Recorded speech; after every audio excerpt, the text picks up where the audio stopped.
चलिए तो आज हम लोग जानेंगे विज्ञान के ऑब्जेक्टिव, भौतिकी, जीव विज्ञान, रसायन, सभी चैप्टर वाइज आज हम लोग ऑब्जेक्टिव पढ़ने वाले हैं। चैप्टर वाइज आज हम लोग ऑब्जेक्टिव पढ़ेंगे और जानेंगे कि किस चैप्टर से कौन सा क्वेश्चन पूछेगा, इसको आज हम लोग ध्यान में रखेंगे। चलिए अभी हम लोग पढ़ते हैं विज्ञान के ऑब्जेक्टिव क्वेश्चनों को। 1 नंबर क्वेश्चन है, प्रकाश की किरण गमन करती है। ये पार्ट 1 का है, पार्ट 1 का क्वेश्चन आंसर है ये, जिसका नाम है प्रकाश का अपवर्तन और परावर्तन। प्रकाश का परावर्तन और अपवर्तन, इसके बारे में हम लोग जानेंगे। प्रकाश की किरण गमन करती है, तो प्रकाश की किरण गमन कहाँ करती है, इसको हमको बताना है। तो प्रकाश की किरण हमेशा सीधी रेखा में गमन करती है। प्रकाश की गमन हमेशा सीधी रेखा में, न कि टेढ़ी मेढ़ी रेखा में गमन करती है, तो ये गलत होगा। प्रकाश की किरण गमन करती है हमेशा सीधी रेखा में, तो 1 का आंसर हो जाएगा, 1 का आंसर हो जाएगा सीधी रेखा। अब आगे हम लोग जाते हैं। अब 2 नंबर क्वेश्चन है, प्रकाश का वेग न्यूनतम होता है। प्रकाश का वेग न्यूनतम होता है किस में? प्रकाश का वेग न्यूनतम होता है किस में? तो इसको जानते हैं हम लोग। प्रकाश का वेग न्यूनतम होता है हमेशा कांच में। प्रकाश का वेग न्यूनतम हमेशा किस में होता है? कांच में, क्योंकि जल में प्रकाश का वेग अधिक होता है, वायु में प्रकाश का वेग अधिक होता है, वायु है उसमें प्रकाश का वेग अधिक होता है, निर्वात में भी प्रकाश का वेग अधिक होता है, लेकिन कांच में प्रकाश का वेग क्या होता है? कांच में प्रकाश का वेग कम होता है। चलिए आगे समझते हैं हम लोग, इसका आंसर हो जाएगा कांच। अब नेक्स्ट क्वेश्चन है 3 नंबर, मोटर गाड़ी के चालक के सामने लगा रहता है। मोटर गाड़ी के चालक के सामने लगा रहता है, तो मोटर गाड़ी के चालक के सामने क्या लगा रहता है? 1 नंबर है समतल दर्पण, 2 नंबर में उत्तल दर्पण, सी नंबर में है अवतल दर्पण और डी नंबर में उत्तल लेंस। ध्यान देंगे, मोटर गाड़ी के चालक के सामने क्या लगा रहता है? तो समतल, उत्तल, अवतल या उत्तल लेंस भी है और दर्पण भी है। तो हम आपको बता दें कि मोटर गाड़ी के चालक के सामने क्या लगा रहता है? तो उत्तल दर्पण लगा रहता है, उत्तल दर्पण लगा रहता है।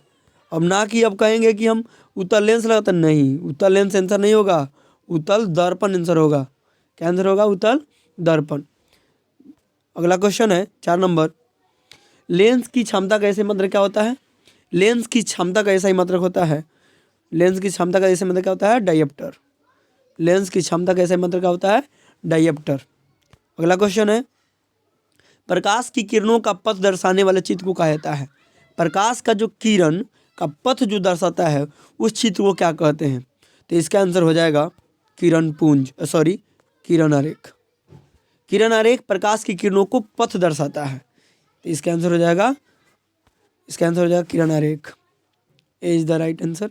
अब 6 नंबर क्वेश्चन है, प्रकाश की किरणों के समूह को कहते हैं। तो प्रकाश की किरणों के समूह को हम लोग कहते हैं किरणपुंज। प्रकाश के किरणों के समूह क्या कहते हैं? किरणपुंज। किरणपुंज 3 प्रकार का होता है। किरणपुंज कितने प्रकार का होता है? 3। समांतर किरणपुंज, अभिसारी किरणपुंज, और अपसारी किरणपुंज।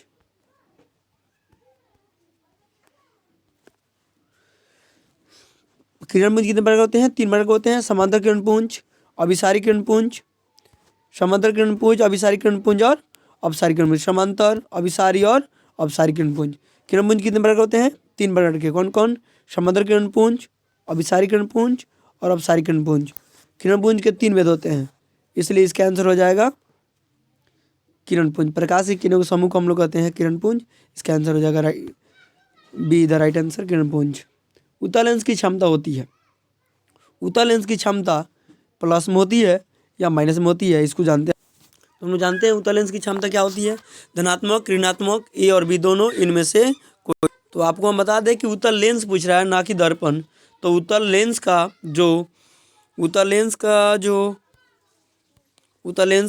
क्षमता होती है वो क्या होती है? धनात्मक होती है। उत्तल लेंस की क्षमता क्या होती है? धनात्मक होती है। और अवतल लेंस की क्षमता ऋणात्मक। अवतल लेंस की क्षमता पूछेगा तो ऋणात्मक, और उत्तल लेंस की क्षमता पूछेगा तो धनात्मक। और इसी को दर्पण में पूछा जाए तो ये हो जाएगा उत्तल दर्पण की क्षमता क्या हो जाएगी? उत्तल दर्पण की क्षमता हो जाएगी धनात्मक, और अवतल की धनात्मक और उत्तल की ऋणात्मक। आगे हम लोग जानते हैं 8 नंबर क्वेश्चन, अवतल लेंस की क्षमता क्या होती है? तो इसके आंसर हो जाएगा अवतल लेंस की क्षमता क्या होती है? ऋणात्मक होती है। अवतल लेंस की क्षमता ऋणात्मक और उत्तल लेंस की क्षमता होती है धनात्मक। अगला क्वेश्चन आते हैं हम लोग, उत्तल लेंस को कहते हैं, उत्तल लेंस को कहते हैं, उत्तल लेंस को क्या कहते हैं?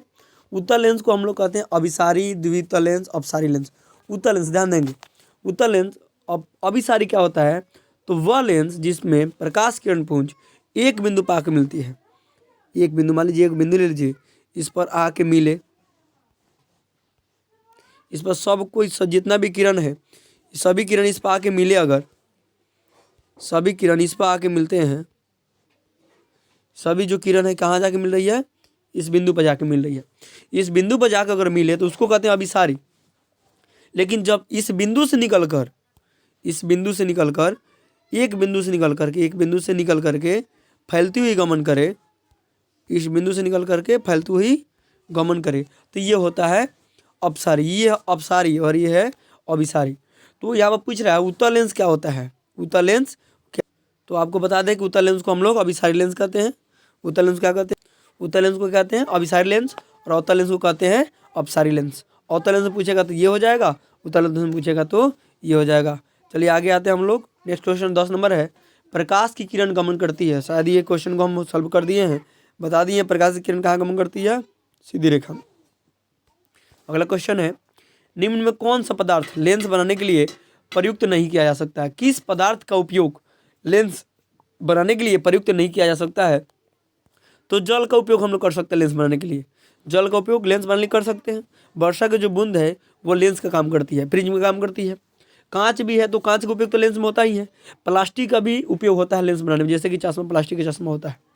लेकिन मिट्टी का उपयोग, मिट्टी का उपयोग हम लोग लेंस बनाने में नहीं कर सकते हैं। तो D is the right answer, यानी कि इसका आंसर हो जाएगा मिट्टी। आगे आते हैं 16 नंबर क्वेश्चन में। 12 नंबर क्वेश्चन में 12 नंबर क्वेश्चन है, किस दर्पण से वस्तु का बड़ा प्रतिबिंब बनता है? किस दर्पण से वस्तु का बड़ा प्रतिबिंब बनता है? तो आपको बता दें कि देखिए, 1 नंबर ऑप्शन है समतल, 2 नंबर में अवतल, और सी नंबर में है उत्तल, और डी नंबर में है कोई नहीं। आपको बता दें कि गाड़ी में जो लगा रहता है उत्तल रहता है, वह क्या होता है? उत्तल। और अवतल क्या करता है? हजामती दर्पण का उपयोग करते हैं।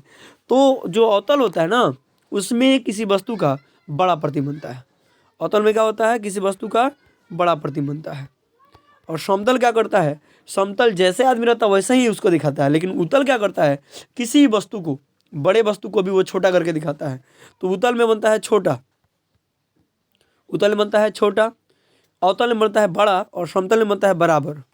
समतल में बराबर बनता है। तो हमसे पूछ कह रहा है बड़ा प्रतिबिंब, बड़ा प्रतिबिंब किसे बनेगा? तो इसका आंसर हो जाएगा B, B is the right answer. और अगला क्वेश्चन है, प्रकाश के प्रवर्तन के कितने नियम है?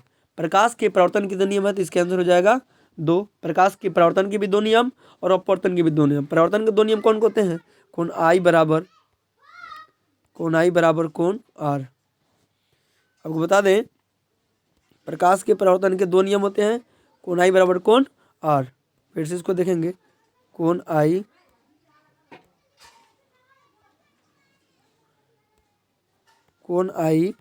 बराबर कोण आर, यानी आपतन कोण बराबर प्रवर्तन कोण। प्रकाश के प्रवर्तन के कितने नियम होते हैं? 2। पहला है कि आपतन कोण बराबर प्रवर्तन कोण, ये पहला नियम हो जाएगा। और दूसरा नियम क्या है? दूसरा नियम में कहता है कि दूसरा नियम कहता है क्या कहता है? आपतित किरण, प्रवर्तित किरण, आपतित किरण, प्रवर्तित किरण और आपतन बिंदु पर अभिलंब तीनों क्या हो? एक तल में खिंचा हो। आपतित किरण, आती हुई किरण, प्रवर्तित किरण और आपतन बिंदु पर अभिलंब, ये तीनों क्या हो? जब एक ही तल में हो। ये आपतित किरण है, ये आती हुई किरण है, ये जाती हुई किरण है। आती हुई किरण आपतित किरण, जाती हुई किरण प्रवर्तित किरण, ये है अभिलंब। तो ये तीनों क्या हो? एक ही तल में हो। तीनों एक ही तल में हो तो उसको कहते हैं हम लोग दूसरा नियम। तो प्रकाश के प्रवर्तन कितने नियम होते हैं? 2। आपतित किरण, प्रवर्तित किरण, आपतन बिंदु अभिलंब तीनों एक ही तल में होते हैं, और आपतन कोण बराबर प्रवर्तन कोण। 14 नंबर क्वेश्चन है, फोटोग्राफी कैमरा का अभिदृश्यक होता है। फोटोग्राफी जो कैमरा होता है उसका अभिदृश्यक होता है। कैसा होता है इसको जानते हैं हम लोग। तो हम लोग जानते हैं फोटोग्राफी कैमरा का अभिदृश्यक क्या होता है? तो इसका आंसर हो जाएगा उत्तल। फोटोग्राफी कैमरा का अभिदृश्यक होता है उत्तल लेंस। इसका आंसर क्या होता है? क्या हो जाएगा? उत्तल लेंस इसका आंसर हो जाएगा, यानी कि A is the right answer. Next है साइड मिरर के रूप में प्रयुक्त होता है। अभी बताए हैं साइड मिरर के रूप में किसका उपयोग किया जाता है? उत्तल दर्पण का। साइड मिरर के रूप में उत्तल दर्पण का उपयोग करते हैं हम लोग। उत्तल दर्पण का उपयोग हजारती दर्पण में और उत्तल लेंस का उपयोग करते हैं हम लोग दूरदृष्टि दोष को दूर करने में। आगे आते हैं निर्गत किरण एवं अभिलंब के बीच के कोण को कहते हैं। निर्गत किरण एवं अभिलंब के बीच के कोण को कहते हैं। तो एक मिनट ध्यान रखिएगा, एक होता है ये एक सतह हो गया, ये आपतित किरण हो गया, ये परावर्तित किरण हो गया। तो ये क्या हो गया? एक परावर्तक सतह हो गया और ये अभिलंब। तो ये हो गया आपतित किरण, ये हो गया आपतित किरण, ये परावर्तित किरण और ये हो गया अभिलंब। तो ये तीनों कोण बनता है यहाँ पर, यहाँ भी कोण बनता है, यहाँ भी कोण बनता है, दो कोण बन गया।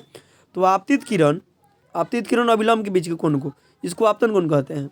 परावर्तित किरण और अभिलंब के बीच के कोण को परावर्तन कोण कहते हैं। जबकि ध्यान देंगे यही चला जाता है परावर्तन में, ये अब परावर्तन में हो गया, जब यही चला जाएगा अपवर्तन में, तो अपवर्तन में क्या हो जाएगा इसको हम लोग समझ लेते हैं। अपवर्तन में क्या हो जाएगा? कांच की एक सिली ले लीजिए, तो ये आपतित किरण हो गया, ये विचलित होगा, फिर यहाँ से विचलित हुआ, तो यहाँ पर भी एक रेखा खींचते हैं, यहाँ भी, तो ये लंब हो गया। अब ध्यान देंगे यहाँ पर एक कोण हो जाएगा, यहाँ पे एक कोण हो जाएगा और यहाँ पे एक कोण हो जाएगा।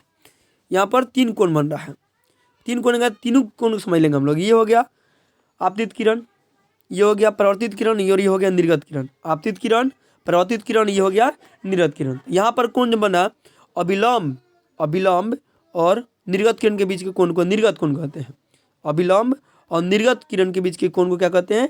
निर्गत कोण। ये है परावर्तित किरण, तो परावर्तित किरण और अभिलंब के बीच के कोण को परावर्तन कोण कहेंगे, अपवर्तन कोण सॉरी। ये अभिलंब और ये आपतित किरण, तो आपतित किरण और अभिलंब के बीच के कोण को कहेंगे आपतन कोण। ये हो गया आपतन कोण, ये वाला आपतन कोण, ये वाला अपवर्तन कोण और ये वाला निर्गत कोण। आपतन कोण, अपवर्तन कोण और ये हो गया निर्गत कोण। तो इसका आंसर हो जाएगा निर्गत किरण और अभिलंब के बीच के कोण को क्या कहेंगे हम लोग? निर्गत कोण। आगे आते हैं 17 नंबर क्वेश्चन है सरल सूक्ष्मदर्शी में किसका उपयोग होता है? ये भी क्वेश्चन को शायद हम लोग पढ़ लिए हैं। सरल सूक्ष्म में किसका उपयोग करते हैं हम लोग? सरल सूक्ष्मदर्शी में हम लोग उपयोग करते हैं उत्तल दर्पण का। किसका उपयोग करते हैं? उत्तल दर्पण का। आगे आते हैं प्रकाश के अपवर्तन के कितने नियम होते हैं? तो अभी बताए हैं प्रकाश के परावर्तन कितने नियम होते हैं? 2। प्रकाश के परावर्तन के भी 2 नियम और अपवर्तन के भी 2 नियम। आगे आते हैं सोलर कुकर में किसका उपयोग किया जाता है? सोलर कुकर में किसका उपयोग किया जाता है? तो आपको बता दें कि सोलर कुकर में अवतल दर्पण का उपयोग किया जाता है। सोलर कुकर में अवतल दर्पण का उपयोग किया जाता है क्योंकि अवतल दर्पण को क्या कहते हैं हम लोग? सोलर कुकर में किसका उपयोग करते हैं? अवतल दर्पण में। क्यों करते हैं? अवतल दर्पण में क्या करता है? प्रकाश को एक बिंदु पर आकर लाता है और उसको एक बिंदु पर ला करके छोड़ता है। तो ये हो गया अवतल दर्पण।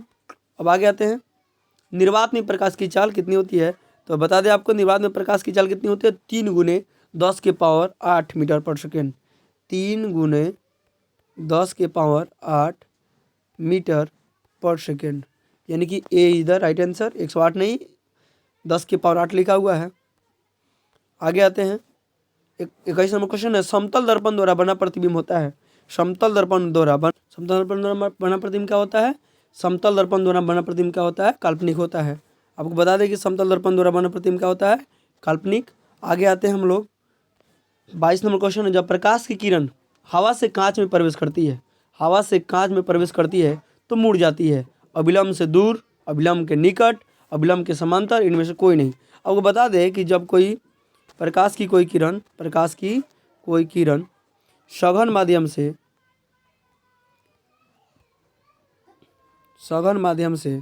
विरल माध्यम में प्रवेश करता है, सघन माध्यम से विरल माध्यम में प्रवेश करता है तो अभिलंब से क्या होता है? दूर हटता है। जब कोई अभिलंब से दूर हटता है, लेकिन जब प्रकाश की कोई किरण क्या करता है? विरल माध्यम से सघन माध्यम में प्रवेश करे तो प्रकाश अभिलंब की ओर मुड़ता है। जैसे यहाँ पर इस तरह मुड़ा है और यहाँ से ये इधर दूर जा रहा है, इधर से ये दूर जा रहा है और इधर से ये निकट जा रहा है। यानी बताया कि जब प्रकाश की कोई किरण हवा से कांच में जाता है तो मुड़ जाता है। तो हवा क्या है और कांच क्या है? तो जिसका वेग अधिकतर होता है वो सघन माध्यम हो जाएगा, और जिसका वेग विरल माध्यम हो जाएगा, जिसका वेग कम वो हो जाएगा सघन माध्यम। तो इसमें आंसर हो जाएगा अभिलंब के निकट। यानी कि प्रकाश की किरण हवा से कांच में प्रवेश करती है तो अभिलंब के निकट हो जाती है। आगे आते हैं, एक अवतल दर्पण की फोकस दूरी, एक अवतल दर्पण की फोकस दूरी, एक अवतल दर्पण की फोकस दूरी 10 सेंटीमीटर है, तो उसकी त्रिज्या पूछ रहा है। तो ए बराबर क्या होता है, r/2। तो आर ए पूछ रहा है तो आर इधर जाके क्या हो जाएगा, गुना, एफ में 2 से गुना, तो 10 दूनी 20, यानी B is the right answer. आगे आते हैं, प्रवर्तन के नियम से निर्धारित होता है, प्रवर्तन के नियम से अभी बताए हैं, आपतन कोण बराबर क्या होता है, प्रवर्तन कोण, ए इज द राइट आंसर। आगे आते हैं हम लोग, लेंस में मुख्य फोकस की संख्या कितनी होती है, तो लेंस में मुख्य फोकस की संख्या होती है 2, इसमें कोई दिक्कत नहीं है। आगे आते हैं, किसी माध्यम के अपवर्तनांक का मान होता है, ध्यान दीजिए अभी हम लोग पढ़े अपवर्तन का नियम, दूसरा नियम क्या था, अपवर्तन का नियम, अपवर्तन का दूसरा नियम होता है स्नेल का नियम, जिसको हम लोग बोलते हैं साइन आई बटा साइन आर, इसको हम लोग बोलते हैं स्नेल का नियम। ये होता है स्नेल का नियम। स्नेल का नियम क्या होता है, साइन आई बटा साइन आर। स्नेल का नियम हम लोग पढ़ते हैं साइन आई बटा साइन आर, यानी 1 नंबर, ये इज द राइट आंसर। आगे हम लोग आते हैं, एक उत्तल लेंस होता है, एक उत्तल लेंस होता है, समझेंगे, एक उत्तल और अवतल, ये क्या होता है, ये है उत्तल लेंस।